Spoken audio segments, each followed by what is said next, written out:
I mean, it really doesn't matter the team at this point. Just losing, it doesn't matter if it could be any other team out there.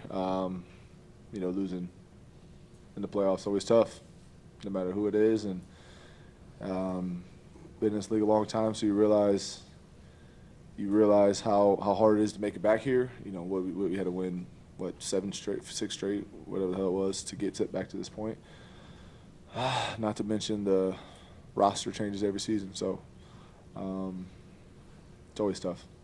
Micah, is it shock right now? Is it heartbreak? Is it kind of some combination of all? Everything. Obviously, I'm extremely proud of the guys in the locker room. This to be at 6-6 and fight our way back is incredible. And I mean, this obviously isn't our goal to lose in the second round, but extremely proud of the guys. And same thing, sad. Felt like it was once again this team 2023 was going to get it done and came up a little short. Jordan, when you forced that fumble at the goal line or just in front of the goal line, is that when you kind of thought the tides turned, maybe the game flipped? I mean, obviously, it was what they call a 4-point swing. Anytime you get a takeaway in the red zone, it kept them from going up, I believe, 10 points. I wouldn't want to say it's a swing or offense. I mean, it was just a good play in the game. Whether you want to say it's a swing or not, the game was just going back and forth really all day. Ultimately, they made one more play than us. Micah, Jordan, this thing's minutes old, and it's tough to answer the question. But to get over the hump against this team, all these games, Jordan, like you just said, are back and forth. It's, now what with your experience and everything else, do you think it takes for this team to kind of get over the top in the postseason against Kansas? Play better, make more plays. I mean, these type of games, really, that's what it comes down to. Is they always come down to who's going to make or not make the last play of the game. I didn't watch the game earlier today, but I'm assuming it came down to the wire. Whoever's making the last plays of the game usually ends up winning.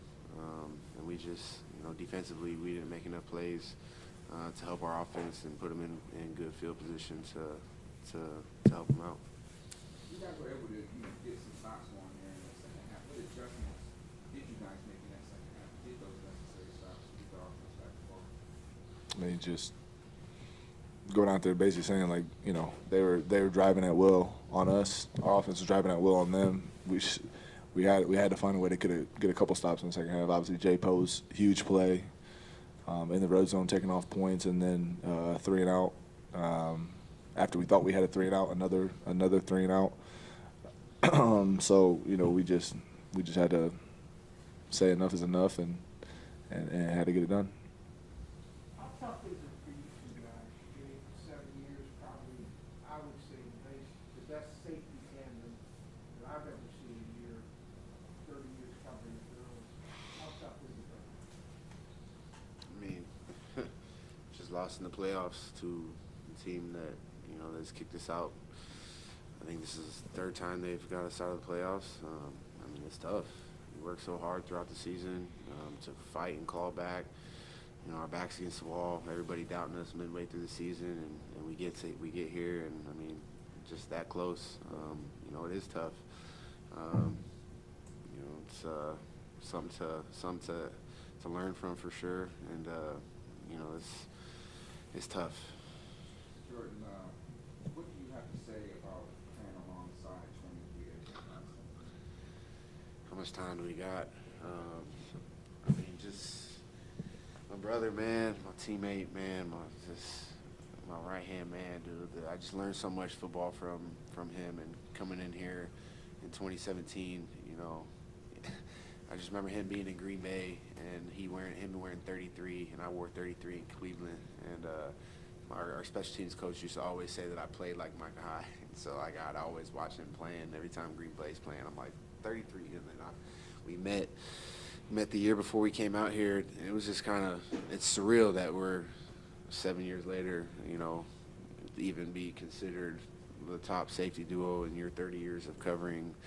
I mean, that's just it's super dope. We had a plan when we came in here that we really wanted to change this culture and change this organization into a winning program. And you could argue to say that we have. I mean, we've gone to the playoffs the last 6 out of 7 years out here. That's I mean, that's an accomplishment in itself. Obviously, you want to win the Super Bowl, but you know, prior to us being here, I mean, a lot of guys being here, and Buffalo hadn't gone to the playoffs in 17 years. And, I mean, we're right there. You know, the fans can feel it. The team can feel it. I mean, we went into that game, felt like we were loose. Obviously, it's a great football team, but just came up a little short. So, but it's my guy right here. We're going to be tied in for life. And I can't say enough good things about him and about him and his family. Question for both of you. Have you thought about what the future might hold for either of you? No. Obviously, it's right after the game. We don't really know. You know, like I said before, rosters change each and every year. Yeah, it's part of the business. Part of the business. Each and every year, as you lose, as you win, and you know, it's tough to even take my head there because then comes the frustration as far as not being able to get it done with this group of guys that we've been here. You know, with Jay Poyer, myself, Davis, D-Dog, Reed, and Milano. I think they're the original 2017 guys. Sprinkling in Josh at 18 and Taryn at 18, and you just have that nucleus of guys that have been here for so long and were able to change the culture. Yeah, obviously, we're not going to get into detail about changing the culture now because we just lost. But like Jay Poe said, being 17 years out of playoffs and going 6 to 7, we're forever embedded to each other and brothers on and off the field.